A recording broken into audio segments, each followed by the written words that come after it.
So the other thing we need to do is prime it. Prime it over here. And this squirts gas in the top 5 cylinders. And also squirts gas up here. So that you don't just smell like oil, you want gas and oil at the end. So we'll get Do I you. need this coat? You don't need it. I've never been hot in the steerman. So, you know, you can wear it if you want. I'll wear it. I don't need this scarf. Yeah, no, it's a beautiful day. So we'll get you strapped in the front, and I'll show you around the front cockpit, and we'll start it up. And all I really look for in the startup is oil pressure. It's going to take to the end of the runway to get any oil temperature because you've got to circulate all that oil through. Right. So we'll taxi it down. You'll see the rudder pedals going. You're familiar with that, steering it.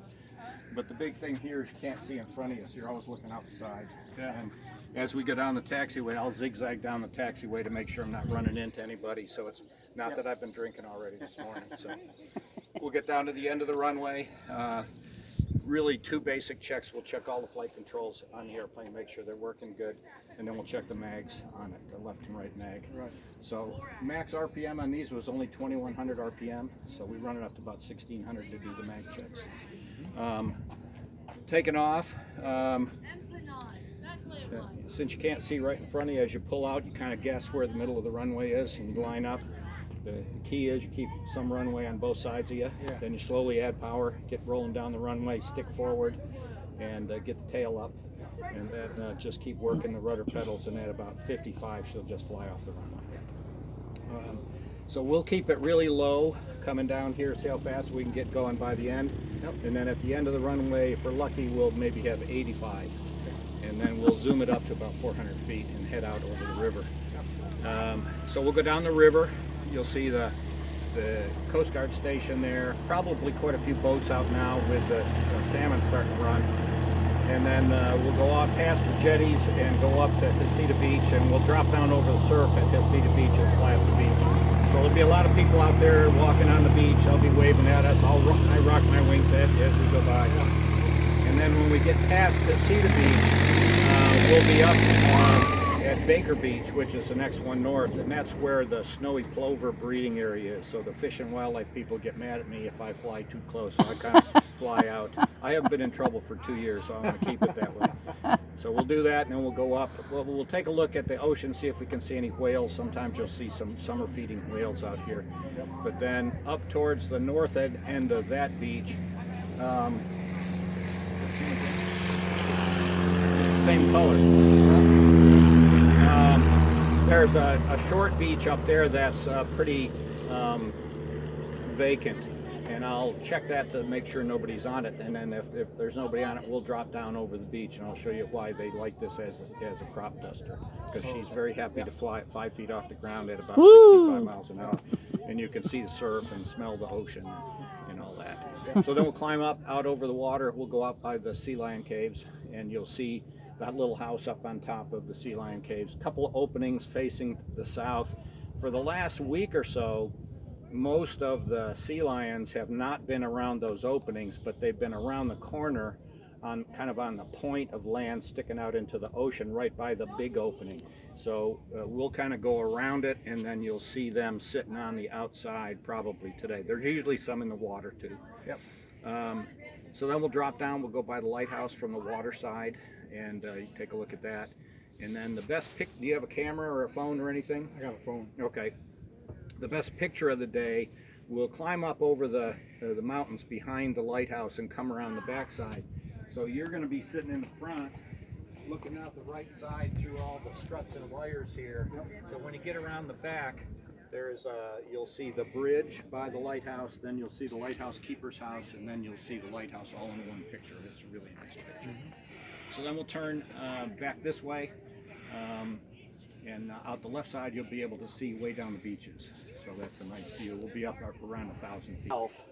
But with passengers we have to wear parachutes because they don't care if I kill myself, but they don't want me killing the So we'll do that, then we'll head over towards Enchanted Valley. Have you ever been over there off the east end of Mercer Lake? Oh. So if you drive down Mercer Lake Road all the way to the end, there's a Enchanted Valley. You can park there and walk up into the... I've been down Okay. to see Okay. beach there, so I guess I probably have. Okay. But we'll drop down into Enchanted Valley, which is a pretty deep valley with a nice pasture in the bottom, and we'll go down there. So one of the neat things about the ride is the smells. So you'll smell the engine start up, you'll smell the ocean when we fly down the beach. You may smell the sea lions depending on where the winds are. But when we go into Enchanted Valley, you really smell the pine trees as we go down into the valley, and we'll drive down the valley.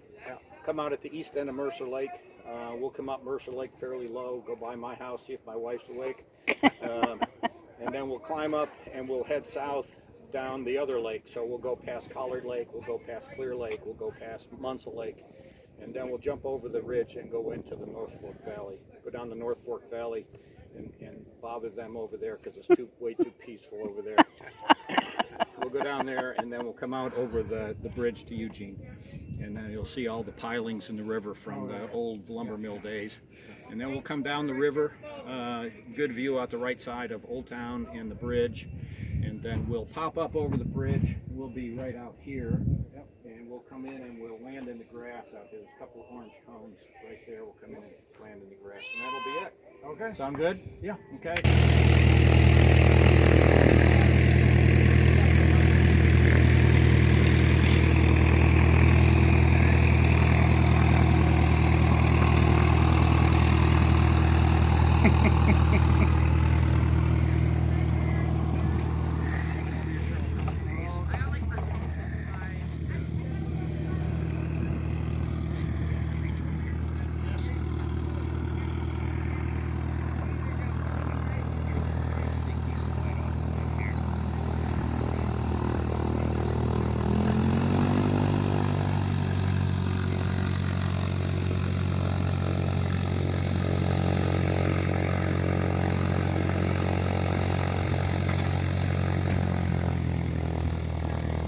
If for any reason we need to get out of the airplane, undo the seatbelt. So on both sides, you've got a big black cap underneath the red one, so grab those. The big black one underneath, pull that down.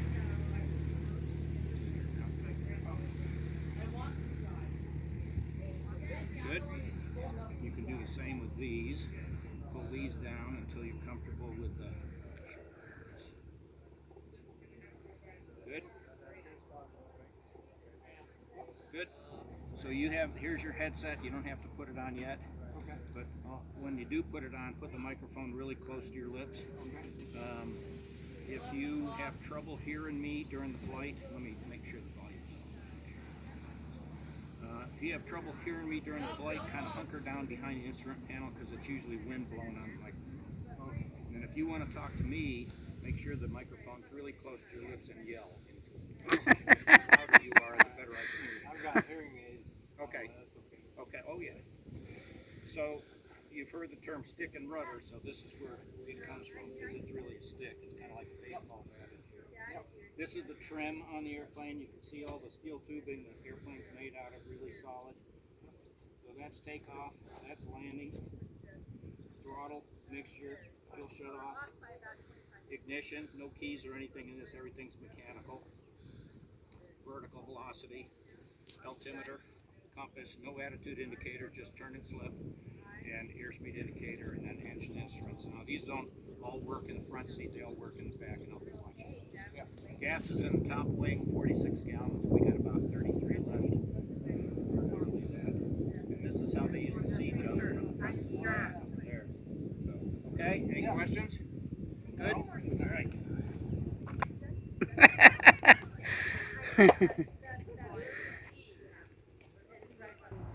Extra one with who? Your dad? So your dad and Holbrook. Oh, fun! So Aaron, you want to go? Well, we already got you. Remember we did it on 4th of July. When, Oh yeah. we love that. Wings and Wheels. We loved it. I woke up around 7. And all 6 of us got it. Actually, it was nice to do 2 runs with our family. It was so We cool. love for him is that Not boring. I gotta have a mission saving the world. Well, I laugh because I'm like, This is a cartoon. it's kind of like being able to Whenever I take people out or up the coast for the first time, I want to be a fly in their car when they go up that first hill and just see the ocean.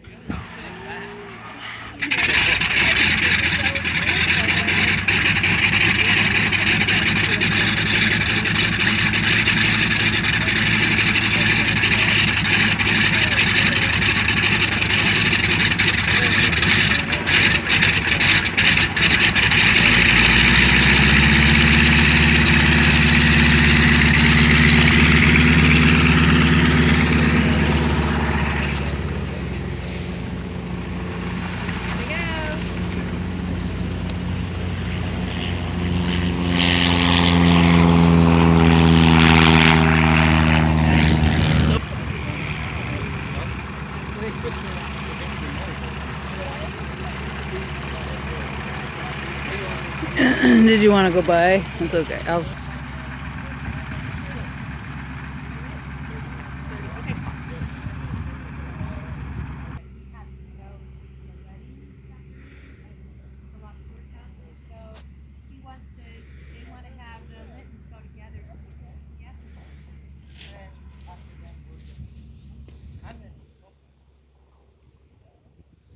Well, you know, if you sit in the pilot